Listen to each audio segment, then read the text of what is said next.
masigabong palakpakan! Ang ating mga nanay ngayong umagang ito, this will not be the typical Sunday service na inyong makikita.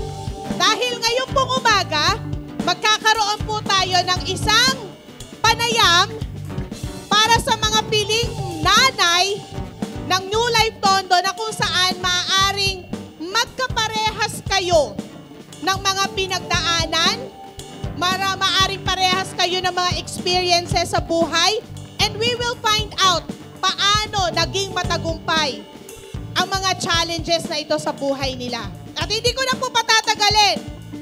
Ngayong umaga, let us all welcome ang mga nanay ng New Life Tondo.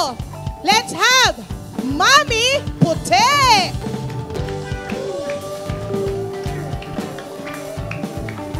And we also have Mami Belen!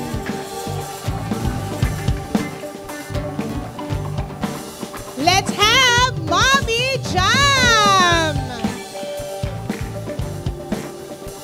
Pang-apat po si Mami Marge!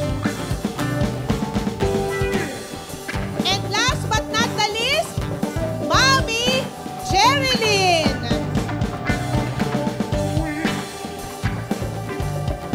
Ayan. So magandang umaga po sa inyong lahat. Morning. And welcome to our Mother's Day Talk. Makakaupo na po kayo. Ang formal. Okay. Maraming salamat po sa aming mga sponsor, Char. Okay, ngayong umaga po, gaya nga po na sinabi ko sa inyo, hindi po ito magiging isang typical na Sunday service na inyong laging napupuntahan sa New Life Tondo. Bakit? Dahil ngayon gusto talaga naming bigyan ng parangal ang mga nanay. Okay? Dahil alam namin na hindi po ganun kadali ang inyong mga naging bahagi sa buhay ng isang pamilya. Lalo na sa pagtataguyod ng mga anak. At narito po ang ating ilang mga panauhin. Oh, parang gusto ko na siyang gawing profession. Okay, narito po yung ating mga panauhin. Sila po yung mga nagsisilbing mga ilang example ng mga nanay natin. So let's have Mami Puti. Pakilala ka at sabihin mo sa kanila kung ilan ang iyong mga anak. Yeah, ako po si Mami Puti. You can call me Mami Puti. I have 5 beautiful children na manang-mana sa nanay nila. Kitang-kita nyo naman, di ba? Mukha bang 5 ang lumabas dyan? Di ba hindi? May pamasko ka na. Oh. Ayan. And let's have Mami Belen. Yes, hello po, good morning. Ako po si Belen. Pwede niyo po akong tawaging Mama B. Mama B. Yes, meron po akong 2 anak, isang high school and ngayon magto 2 years old. Ako po ay isang nurse. Yan. And si Mami Jam. Good morning po. Ayan. So, ako po si Jam, Mommy Jam. Actually, ngayon pa lang nag-a-adjust pa din po ako na tawaging Mommy Jam kasi nga 5 months pa lang po akong mommy. Ayan. And we have Mami Marge. Yes, good morning po sa bawat isa. I'm Margie de Guzman. I have 3 children. My oldest po is 38, 35, and 16. And may 2 na rin po akong apo. Yun. And we have Mami Gamay. Good morning po. Ako po si Gamay. May 2 anak po at tambay sa bahay. At maghapon nagsiselfone. At dahil ako po ay full-time housewife. Yun. So kung makikita nyo po, itong mga ating mga i-interviewin ngayong umaga, sila lang po yung iilan lang naman na mga example ng mga nanay. Maaari yung iba sa inyo, makaka-relate sa kanila. So, eto lang po sa lubos ng aming makakaya. Kasi kung bibigyan namin ng example lahat, baka next year pa tayo matapos. Okay? So, ngayon po, kung mapapansin ninyo, bawat isa sa kanila may ginagampanan sila. Unahin natin si Mami Puti. As you all know po, si Mami Puti may 5 po siyang anak at siya mismo ang nagtaguyod dito. Mami Puti, ilang taon ka ng single mom? mahaba-haba na rin. It's 14 years ako naging single mom up to this one. After that, up to this one, never been kissed, never been touched. Totally damaged. Mula nung 14 years po, di ba? Okay, kaklaruhin lang po natin, mga kapatid. Never been kissed, never been touched, nung 14 years ago. Okay? Kasi po, nakalima na po siya. Okay? So, Mami Puti, bilang isang single mom, ano-ano po yung inyong mga naging challenges sa pagtataguyod ng pamilya na mag-isa? Hindi siya madali. Talagang napakahirap maging tatay, maging nanay. Kinakailangan talaga maging tough ka talaga sa mga anak mo para kahit papaano, batas ang salita mo. Pero kinakailangan din naman maging soft ka para kahit papaano, dahil yung panahon ko, panahon panihoma-noma, kinakailangan ho talaga, maging panahon ko rin yung panahon nila para makasunod ako dun sa yung mga tradition ba ng mga bata. The challenges that I have, marami, lalo na yung sa physical ko. Yung naoperahan yung mata ko, yung nabalian ako ng buto, talagang kasama ko yung mga anak ko. And then, one time talaga financially nagkaroon kami ng problema. Kaya sinasabi ko sa sarili ko, and to all of you, huwag niyong gawin. Kasi sa mag-asawa, mahirap pa magsinungaling. Pero sa aking nang maging ina, mahirap magsinungaling sa mga anak. Kasi magkakaroon talaga ng malaking bigat at problema. Yung naramdaman namin mag-iina, pero nalagpasan at malalagpasan pa namin mag-iina, sila yung kasama ko doon sa challenges na ginawa sa akin na mapagtatagumpayan naman din namin. Yun. So, yun po sa lahat ng mga single mom dyan na may 5 anak or plus. Okay? So, take it from Mami Puti na wag daw po magsisinungaling, wag magtatago sa inyong mga anak kasi in the end, sila yung iyong magiging kakampi. Tama. Correct. Okay, let's proceed to Mami B. Mama B. Mama B. Okay. Si Mami Belen. So, as you can see, sabi niya po kanina na siya ay isang nurse. Okay? So, ibig sabihin, pinapakita naman po ni Mami B, Mama B, ano ba yan? na siya ay isang working mom. Yan. Mami Belen, sige nga. Sabihin mo nga sa amin, ano yung ginagawa mo? At ano yung mga challenges, yung mga naging problema mo bilang isang maging, working mom? Ayan. Sa akin naman po, kapag nasa trabaho ka, syempre, focus ka sa work. Pero ang role mo doon is nagtatrabaho ka. Pero pag nasa bahay ka, ang role mo rin is mother. So, after mong galing work, pag uwi ng bahay, may trabaho ka pa din. Tuloy-tuloy, 24 hours. So, ang masasabi ko lang, yung mga challenges kasi na yan, kaya naman niyang ma-overcome ng isang ina kasi lahat naman I think ng mga babae is dahil nagbibigay ng nanganganak tayo, mas tolerable yung pain na nararamdaman natin sa lahat ng pagkakataon. Kaya siguro ang Lord dinesign ng isang babae to be strong talaga. At the same time, ang babae kasi is hindi lang strong, may something na soft pa din, kaya lang dapat nababalance siya. Yes. Tapos yung challenges talaga hindi yan nawawala as a mother. Ang masasabi ko lang talaga sa mga nanay, maging open po kayo sa inyong partner, even po sa inyong, kung wala man pong partner or kung hindi man po ganun talaga ka-close kayo ng partner ninyo, may family po tayo, katulad ng nanay pa rin natin. At syempre, dapat po talaga, nagkakaroon din po talaga tayo ng time sa sarili natin. Ayan. Yun. So, bigyan mo nga kami ng isang problema mo, Mami Belen, na nung ikaw ay isang working mom, tapos pagdating mo sa bahay, paano mo siya nasusolusyonan? Bigyan mo nga kami ng isang specific na naging problema mo, na yung challenge mo sa trabaho, tapos pagdating mo sa bahay, mag-aasikaso ka pa. Sige nga. Ang naging challenge ko po is actually psychologically. Nakaramdam po ako ng depression, stress, tas hormonal imbalance din. Madalas mainitin ng ulo, nagkakaroon ng problema pagdating sa mabilis akong mainis.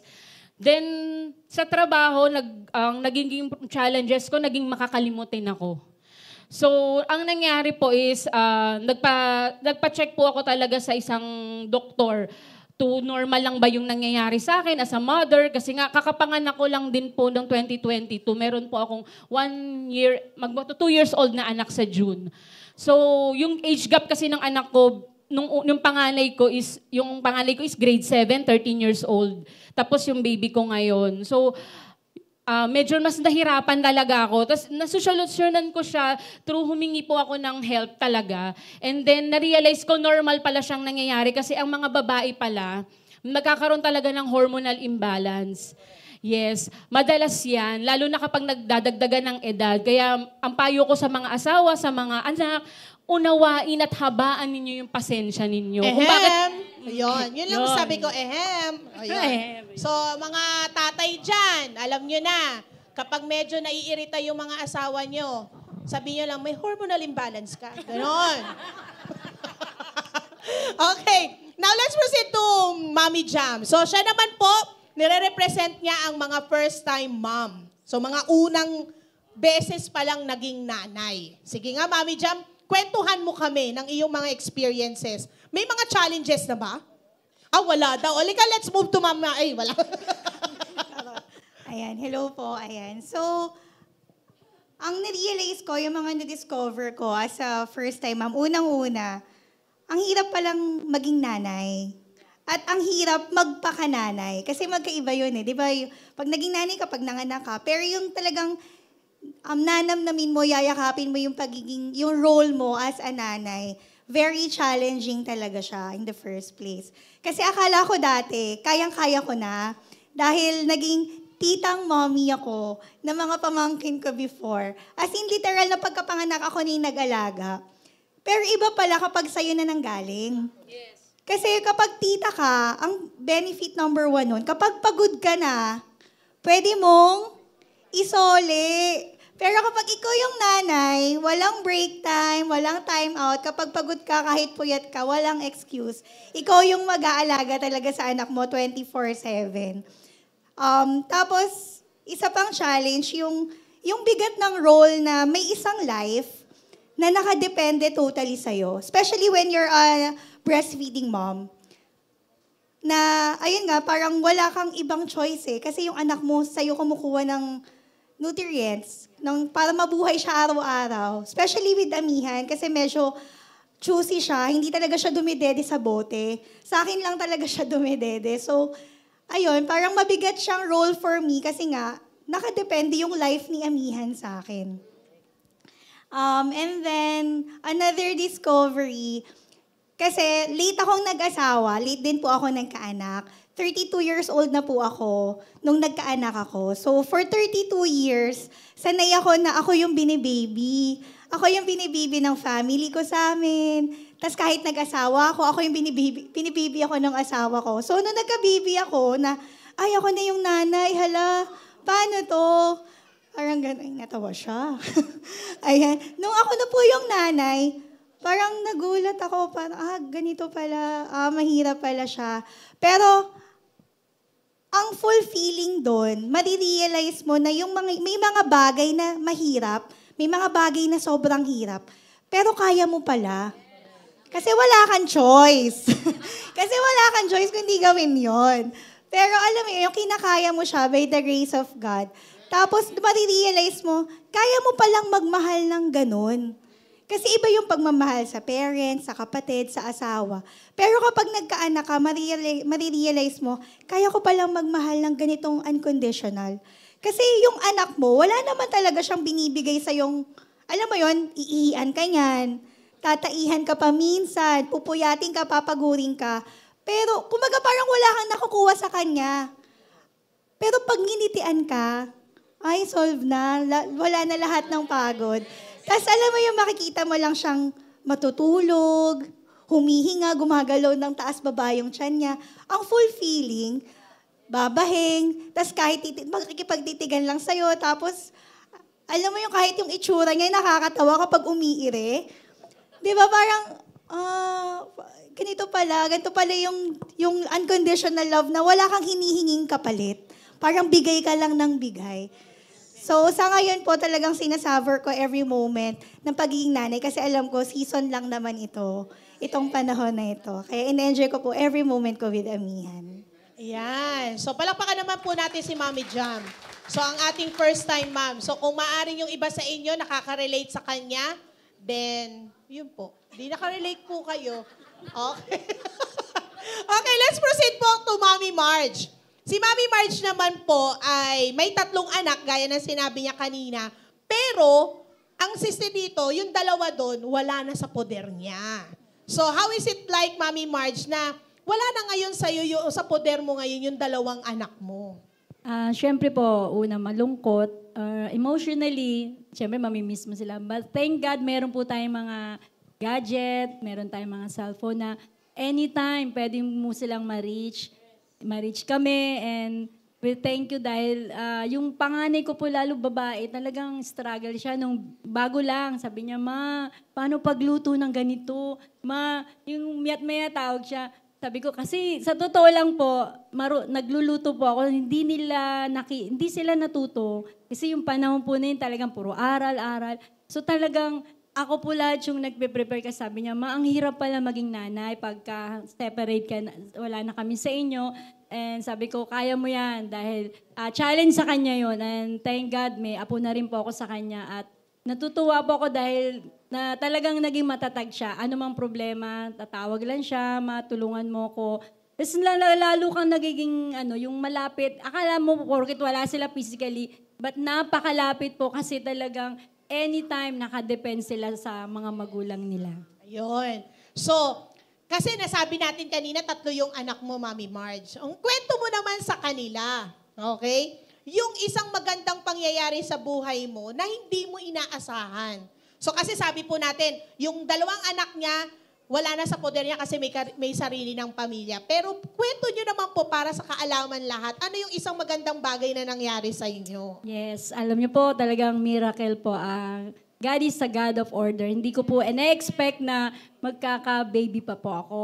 At the age of 46 po, wow, sabi ko nga, alam niyo po, nung nalaman namin yung 2 months na po akong pregnant, nag-isip din po kami ni Brother Dads. Alam niyo, pumasok sa isip ko, Lord, ayoko, natatakot ako, nahihiya ako. Alam niyo, sabi nung panganay ko, ma, ano ka ba? Blessing yan. Nirebuke niya ako. Sa totoo lang po, nirebuke niya ako. Kasi sabi ko, Lord, if it is your will na itong baby na to para sa amin, regalo mo sa amin, iingatan mo. At alam niyo po ba yung purpose po ng Lord, doon po namin nakita. Kasi yung time po na yun, yung pangalawang anak ko po na yun talagang grabe po, napakabait. Ibig sabihin po, puro problema, talagang sakit ng ulo. Alam niyo po talaga, napakabuti ng Lord. Kasi siya ho yung binigay sa aming comfort. Siya ho yung nag-comfort nung pinanganak si Ivan. Talaga pong nakita po namin na, Lord, may dahilan talaga bakit mo inirigalo sa amin si Ivan. Kaya ngayon po siya yung kasama namin at patuloy na naglilingkod po sa Panginoon. At napakabait, matalino at masunuring anak. Ayun! Ayan, patunayan mo. Ayan, si Ivan po yung isa po nating keyboardist. So kaya nga sabi ko, isang magandang bagay sa kanila. Kanina sana gusto kita para i-explain sa kanila. Hindi po ngayon buntis si Mami Marge siya. 16 years ago po yun. 62 na po ako ngayon. Okay. So, si Ivan po yung kaniyang tayo ka nga, Ivan, para makita ka naman ng lahat na ikaw ay isang himala. Miracle baby. Yan. So, Gift si po Ivan siya ng po. Lord. Yon. So, siya po yung, ginagamit po siya ng Panginoon sa kanyang ministry. Now, let's move to Mami Gamay. Si Mami Gamay naman po ay isang full-time mom. Yan. So, ibig sabihin, full-time mom, ikaw na magkwento, Mami Gamay, kung ano ba ang ginagawa ng isang full-time mom? Full-time mom po, tambay lang sa bahay. Hindi po. Pag full-time mom, hindi lang po basta tambay sa bahay. Hindi naman po pag nasa bahay, wala ka nang ginagawa.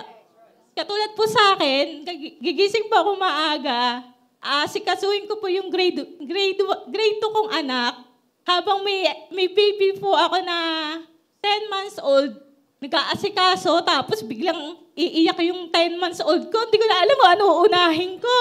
Tapos, pagdating naman po ng mga 12 p.m., maghahanda ako ng babaunin ng asawa ko. Kasi pang 3 a.m. yung pasok niya. So, tulog na yung anak ko. Gising pa ako kasi mag-aasik-aso ako sa asawa ko. Parang minsan nakakapagod, 'di ba? Kahit sabihin mo na sa bahay ka, mapapagod ka.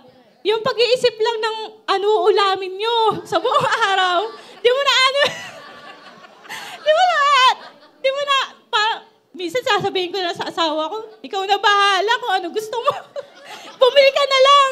Kasi hindi ko alam yung lulutuin ko. Tapos, pinapasalamat ko na lang, hindi ako yung nagbabudget sa amin. Kasi dagdag sakit ulo pag ako yung nagbudget. Tapos, minsan, makikita mo yung mga tupiin mo. Ilang linggo na, nandiyan pa rin. Parang ano ba yan? Maglalaba ka na, may tupiin ka pa rin. Diba? Minsan nakakatawa, pero minsan nakakapagod. Hindi lang physical, pero emotional. Lalo na pag yung mga time na parang nagtatanong ka sa Lord, Lord, ganito na lang ba ako? Paulit-ulit na lang yung ginagawa ko. Ganito na lang ba ako? Nandito lang sa bahay. Hindi ako nakakatulong sa asawa ko kasi wala akong sariling pera. May mga gusto akong na bilhin. May gusto yung anak ko na pinapabili sa akin, pero wala akong mabigay. Kasi wala akong trabaho eh. Tapos, magtatanong ka sa Lord, eto ba yung purpose ko, Lord? Para saan ba ako? Dito na lang talaga ako para maging housewife. Parang tingin mo sa sarili mo, wala kang kwenta. Tapos minsan parang iniisip ng ibang tao sa'yo, palamunin ka ng asawa mo. Totoo yun. Di ba may mga ganun sasabihin sa'yo, ay palamunin ka lang ng asawa mo kasi nasa bahay ka lang eh. Pero ito yung pinapasalamat ko. May mga naririnig ako sa church para ma-boost yung feeling ko bilang mother. Di ba? Correct. Hindi,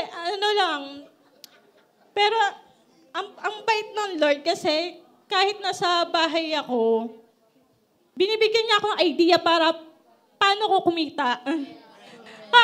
Kaka-cellphone ko, nagkakaroon ako ng idea paano ko kumita. Diba? Kasi minsan nahihiya ako sa asawa ko manghingi. Kasi syempre, pang budget na namin yun. Parang nahihiya ako sa kanya manghingi. Parang hinihintay ko na lang siya magbigay. Lalo na ngayon, Mother's Day, sana naman. Bro, alam na. Nagpaparinig na pala. Andun sa likod. Ayan, tinisilip ka na. Kasi ang bait ng Lord. Parang bibigyan ka niya ng idea para kumita ng pera. Nakaraan na pandemic, hindi ko akalain magbebenta ako ng tela. Tapos may mga napupundar ako dahil doon. Tapos ngayon naman, binigyan niya akong idea na gumawa ng bulaklak. Kasi mahilig po ako maggagawa na kung ano. At yun po yung pinagkakakitaan ko ngayon. Yun. So, di yung bulaklak na ginagawa mo, bigay mo na lang sa sarili mo. Opo. Parang yung anak ko po, nanghihingi siya sa akin ng mga ginagawa ko. Sabi ko, kano bibigay? Sa'yo, nanay. O, di ba? Ang galing ni Maki. So, kung makikita niyo po, 5 lang po sila na uri ng mga nanay na maaring karamihan po sa inyo nakaka-relate sa kanila. One way or the other, meron sa inyo na full-time mom na binigyan ng karunungan ng Diyos na magkut-kut-kut-kut.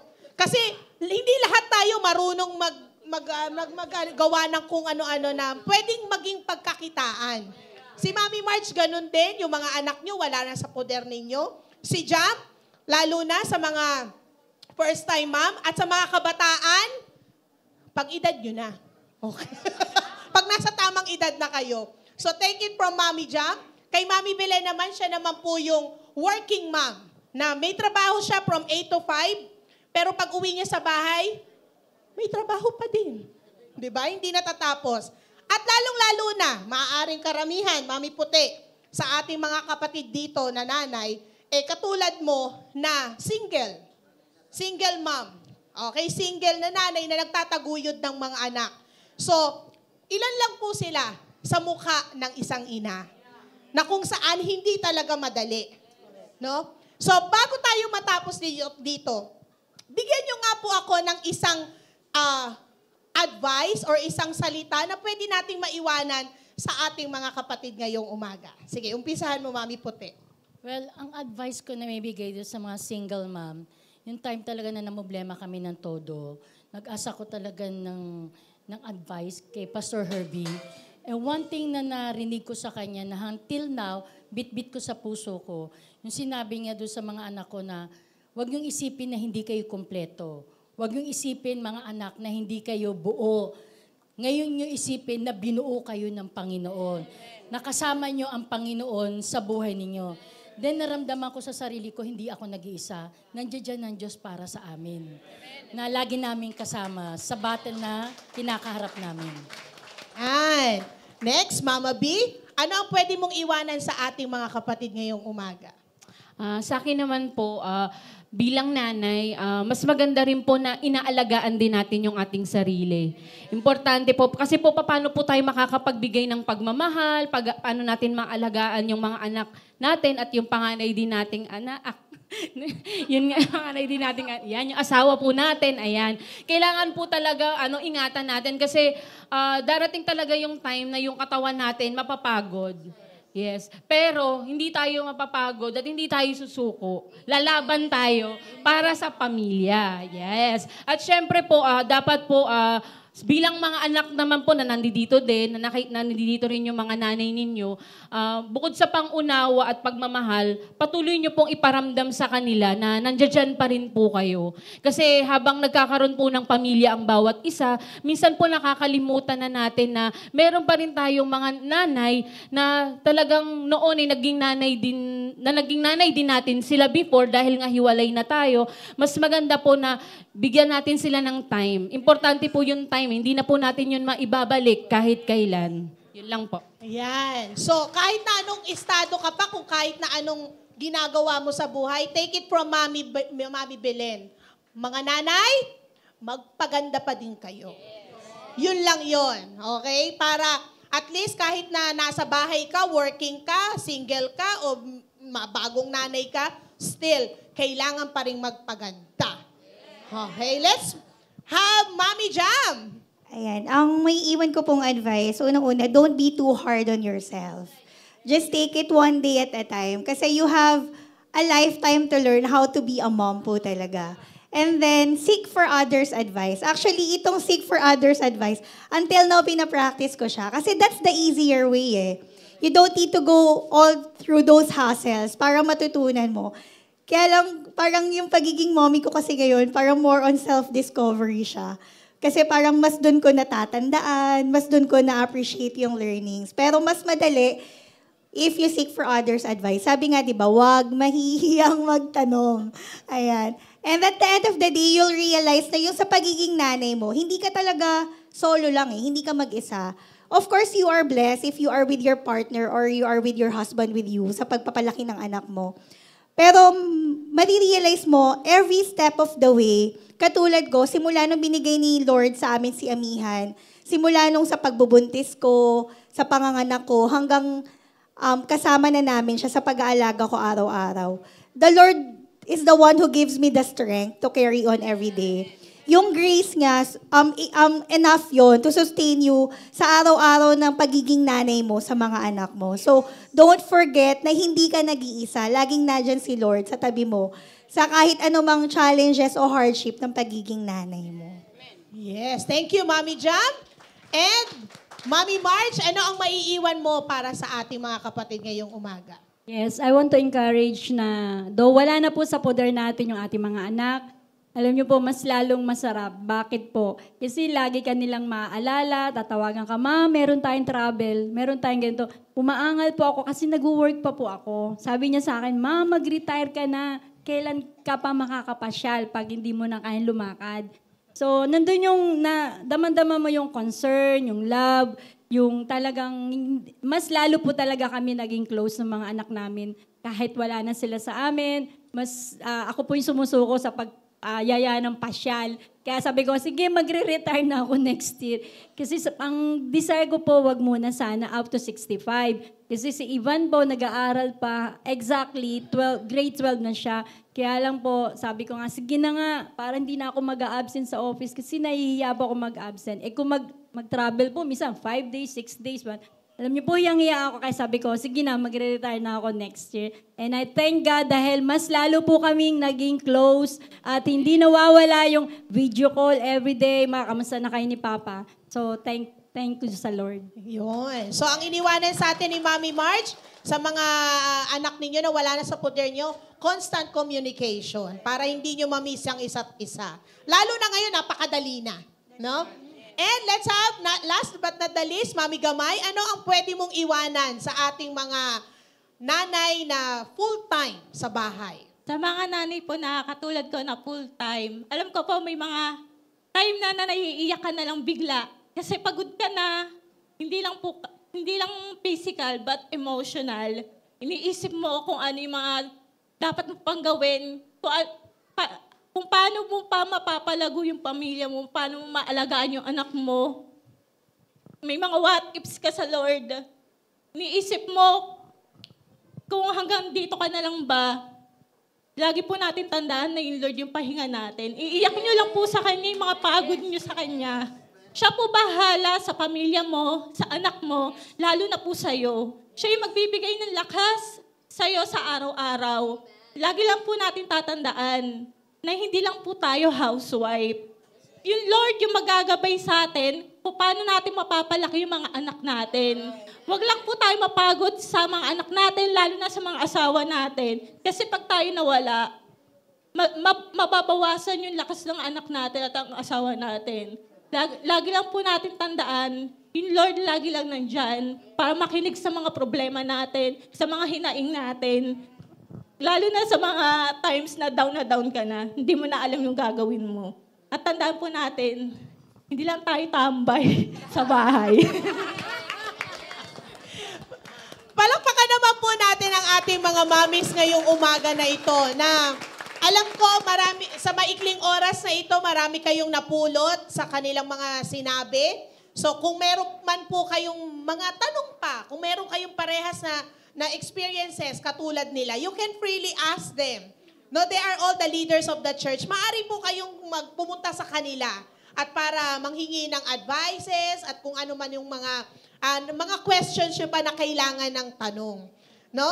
Kaya alam ko po na palakas kayo sa umagang ito and truly na isang bagay ito na ating pinagpapasalamat sa Panginoon. Maybe next year, tignan natin kung anong mangyayari sa next Mother's Day, kung anong ganap. Pero with that, let us call on Pastor Jade Sablan to wrap up everything.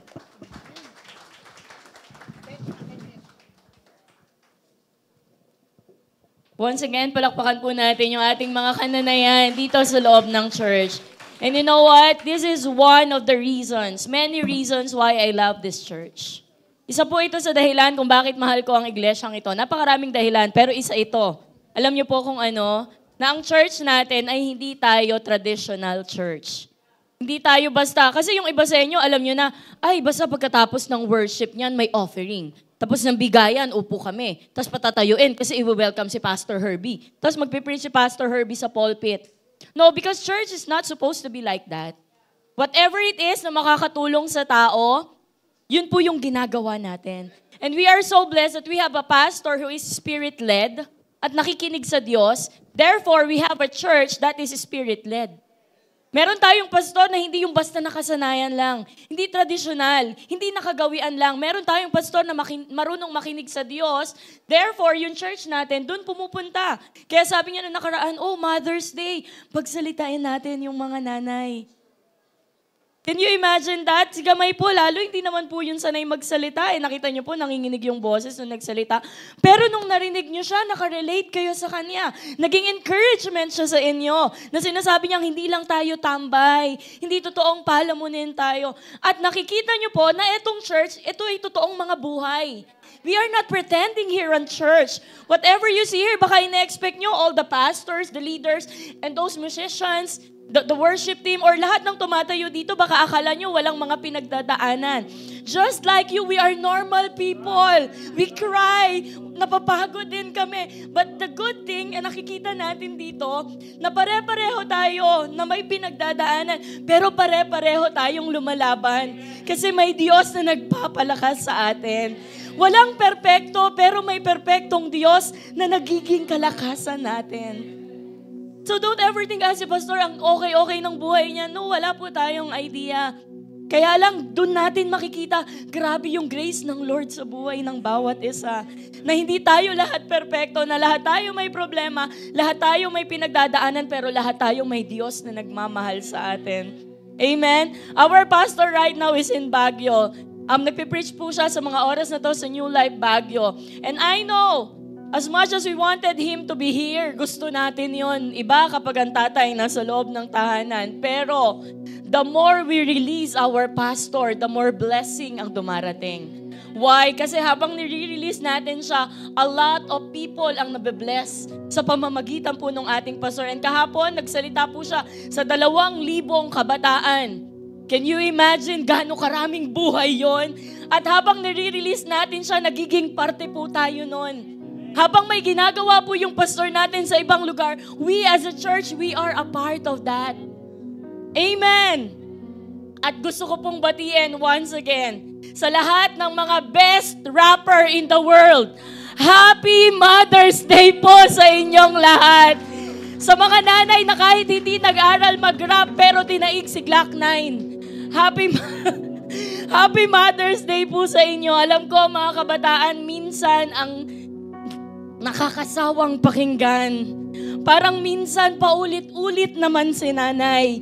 Parang minsan naririndi ka at parang ayaw mo nang marinig si nanay. Pero alam nyo mga kabataan, sa kabila ng mga sermon at pagrarap ng mga magulang ninyo, ang nasa likod nun ay pagmamahal.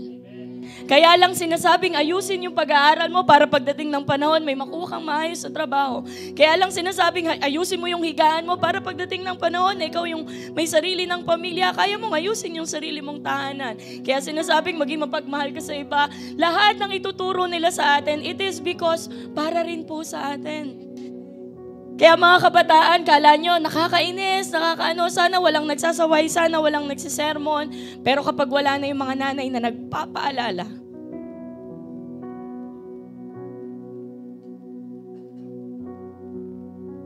kapag wala na yung mga nanay na magsasabi sa'yo,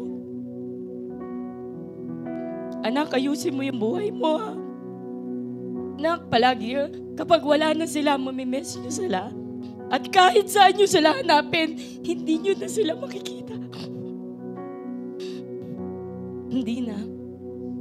Kaya I want to remind all the young people here, hindi perpekto yung mga magulang natin. Hindi perpekto yung mga nanay na meron tayo. Pero mga nanay, kahit hindi tayo perpekto, dapat ipinagdiriwang kayo.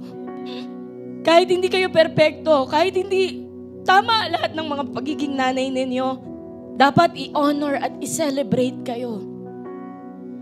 Kasi kanina, di ba, nung pinatayo natin, sabi natin, wala nang halos natira doon. That's exactly what church is pag walang mga nanay. That's exactly what home is pag walang nanay. Parang wala. Parang may kulang. Parang hindi kompleto. Kaya mga nanay, hindi kayo magiging perpekto, pero wag niyong husgahan yung mga sarili ninyo. Don't be too hard on yourself. And today, alam nyo, hindi lang po ito yung mga sineselebrate nating mga nanay. Hindi lang yung full-time mom, hindi lang yung single mom, hindi lang yung working mom. Sineselebrate din natin yung mga nanay na naging tatay din. Kasi sila yung nagtatrabaho. Sineselebrate din natin yung mga nanay na tinitiis malayo sa pamilya, pumunta sa ibang bansa para lang magtrabaho. Sineselebrate din natin yung mga nanay sa church. Na hindi naman kaano-ano tong mga youth na to, Pero minamahal, pinapalaki at ginaguide natin sila. Sineselebrate din natin yung mga nanay na namatayan ng anak. And that's hard. Sineselebrate din natin yung mga nanay na umiiyak sa gabi kasi pagod na pagod na. Sineselebrate din natin yung mga nanay na hindi man sila yung nagluwal sa bata na yon, pero lumabas mula sa puso nila at inangkin at minahal na parang sarili nila. Sineselebrate din natin ngayon yung mga nanay na patuloy na nagsasakripisyo at palaging iniisip ay ang kabutihan ng kanyang mga anak. Pero alam niyo po, habang sineselebrate natin ang araw na ito, maraming mga tao din ang hindi makapag-celebrate ngayon. Bakit? Kasi walang nanay. Kasi maaaring hindi nakilala yung tunay niyang nanay. Or maaaring iniwan ng nanay. Or hindi makapag-celebrate ngayon kasi walang good memories sa nanay kasi pinagpalit sila sa iba. Or hindi makapag-celebrate ngayon kasi katulad ko, namatay na yung nanay ko. Kaya hindi makapag-celebrate. Sabi ko kay Gamay, May, gaganda ng gawa mo, gusto ko umorder. Kaya lang naalala ko, wala na nga pala akong nanay na bibigyan. Kapag naman dinala ko sa norte yun, nanakawin lang dun yun. Lahat ng bulaklak na dinala namin dun, nanakaw eh. Sineselebrate din natin yung mga nanay na yun. But then again, if you are that person that can't celebrate now, hindi ako makarelate sa joy na meron kayo. Alam mo, ang Diyos ayaw niya na may nalileft behind eh. Ang Diyos ayaw niya na may nararamdaman na parang nandito lang ako mag-isa, tapos kayo lahat nandyan. Ayaw ng Diyos nun eh. Ayaw ng Diyos na may nalileft out. Kaya if you are that person who cannot celebrate today because of various reasons that you have, maaaring napakagandang mga rason naman, I want to encourage you with this verse. It says in Psalms 27 verse 10, pabayaan man ako ng aking tatay o nanay, si Lord ang bahala sa akin. Again, pabayaan man ako ng aking tatay o nanay, si Lord ang bahala sa akin. Kung wala na po kayong nanay, pwedeng si Lord, pwedeng si Jesus yung maging nanay ninyo. Pwede kayong sa Kanya magsumbong, pwede kayong sa Kanya magtanong, pwede kayong sa Kanya tumakbo, pwede kayong sa Kanya magpaalaga. Why? Because Jesus is everything that we need. Kay Jesus po, yung kakumpletuhan na meron tayo. Kaya if you are that one person na iniisip mo, ako po, I honestly think that when I lost my mom, I lost a part of me. Yun talaga yung naramdaman ko. Hindi ko ma-explain, hindi ko mailagay sa salita. But there's something inside of me na parang may kulang. Parang may nawala. Paano maibabalik? But then the Lord reminded me, hindi ka kulang, anak. Walang kulang sa'yo, anak. Kasi kung ako yung nasa puso mo, kompleto ka. Dahil ako yung magbibigay ng kakumpletuhan sa'yo. Ako yung magbibigay ng kakumpletuhan sa buhay at sa puso mo. So if you are thinking right now na kulang ka, hindi ka sapat, the Lord wants to remind you, no, ako yung kasapatan mo. No, ako yung kailangan mo. Kung ano man pong kailangan natin ngayon, ang Diyos, pwede siya kung ano yung kailangan natin. If you need a father, He can be a father to you. If you need a mother, He can be a mother to you. If you need a friend, He can be a friend to you. If you need a jowa, He can be a jowa to you. Para lang hindi mo maramdaman na nag-iisa ka sa mundo. Dahil gustong palaging ipakita at ipaalala sa'yo ng Diyos, anak, kahit kailan hindi ka magiging mag-isa dahil nandito ako para sa'yo. Hindi kita iiwan, hindi kita pababayaan at nang dahil sa akin, walang kulang sa'yo. Kompleto ka dahil ako ang kakumpletuhan mo. Amen! Amen! Come on, can you stand on your feet and before we pray, can we just sing this song, our love song to our Lord?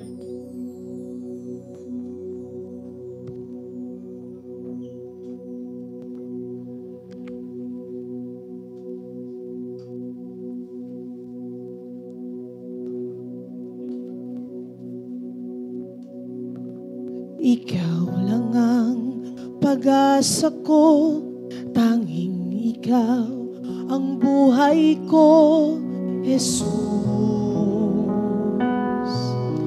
Kahit ako'y nangangamba, basta't ikaw ang kasama, panatag na.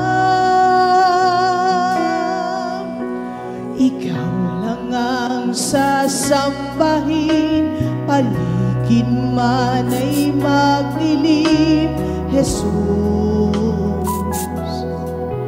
Kahit may suliranin man, lagi kang aawitan, ikaw lamang. Kahit kailan,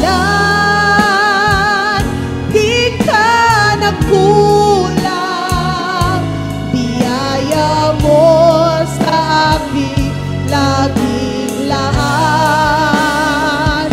Pag-ibig mo sa akin walang hanggan, inibig mo ako noon pa man. Kahit kailan,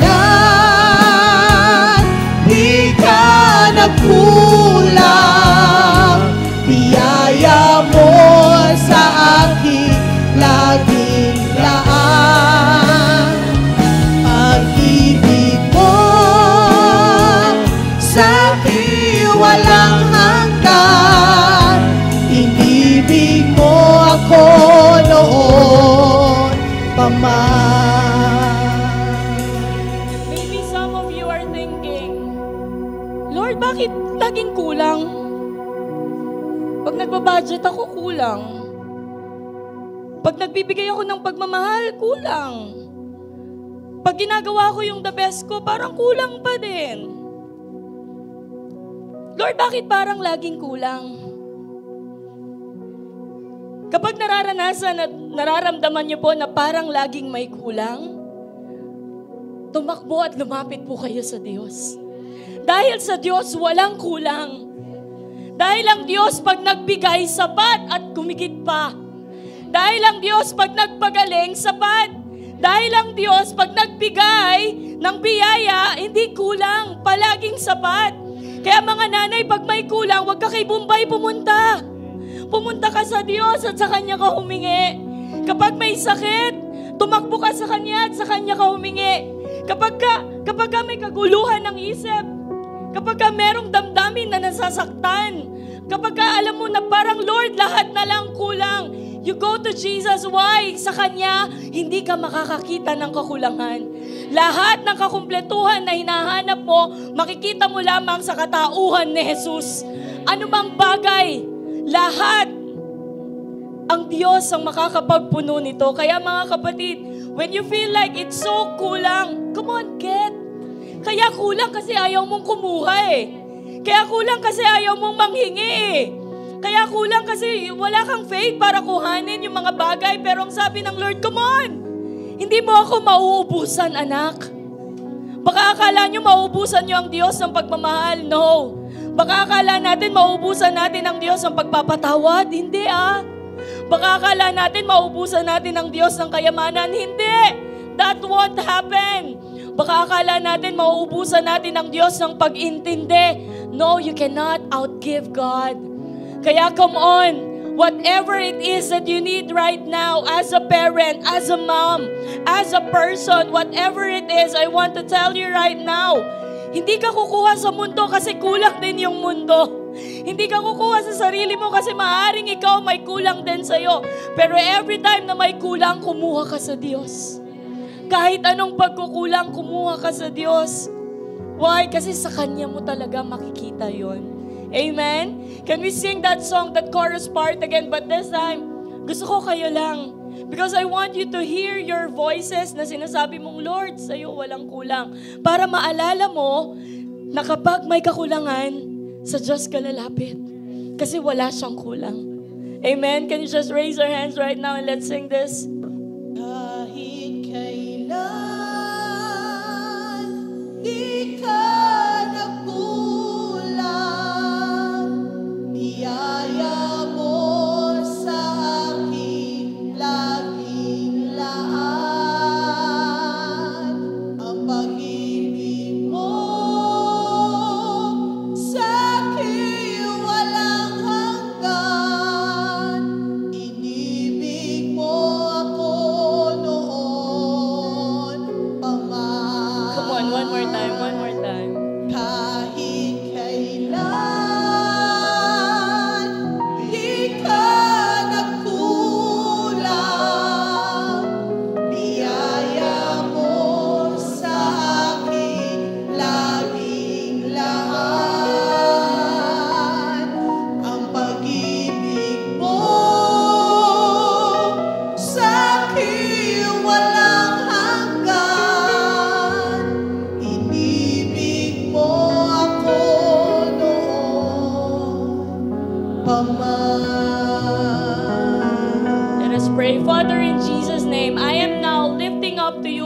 lahat ng mga nanay, Ama, na naririto ngayon sa lugar na ito.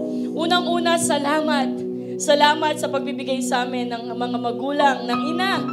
Salamat sa oportunidad na makapagmahal ng isang nanay at salamat na sa isang oportunidad na maging nanay din. And right now, I am praying and giving our supply sa lahat ng mga nanay na nandito ngayon. Sa mga nanay na umiiyak sa gabi na walang ibang nakakaalam.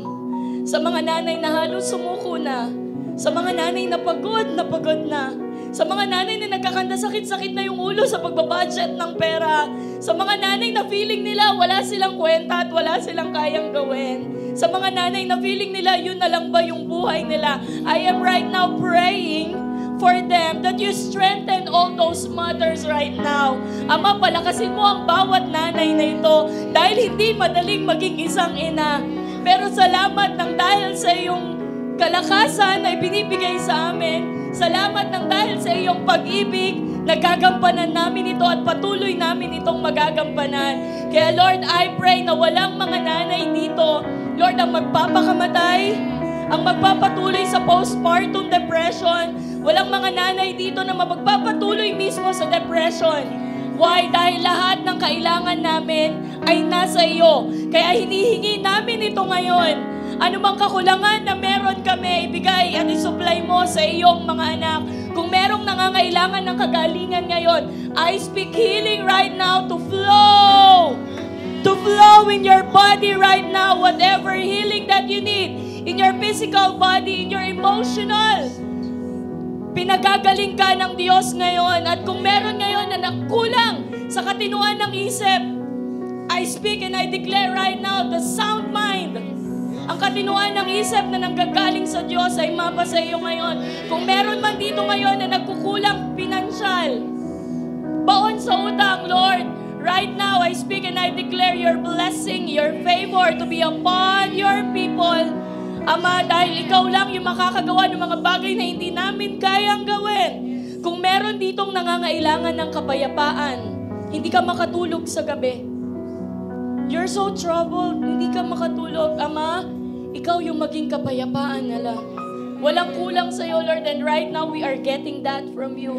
Kung meron dito yung naghihil yung puso right now, dahil namatayan, iniwan, nasaktan, I speak and I declare yung kabuuan ng iyong puso ngayon ay isusupply ng Diyos dahil siya ang nagpapagaling ng mga broken-hearted. Lord, thank you for making us realize that all we need is you. Ang daming kulang sa mundo, ang daming kulang sa buhay namin, pero ikaw walang kulang sa'yo. Lahat ng bagay na kakailanganin at kailangan namin, matatagpuan namin sa'yo. And therefore, kung nasa buhay ka namin, meron kami ng lahat ng bagay na pwede namin kailanganin. Dahil ikaw ang kasagutan sa lahat. Kaya maraming salamat, Ama, sa pagsusupply mo ng mga bagay na kailangan ng mga taong ito. Dahil wala talaga kaming pagkukuhanan nito, kundi ikaw lang. Thank you for the strength. Thank you for the joy. Thank you for the love. Thank you for the healing.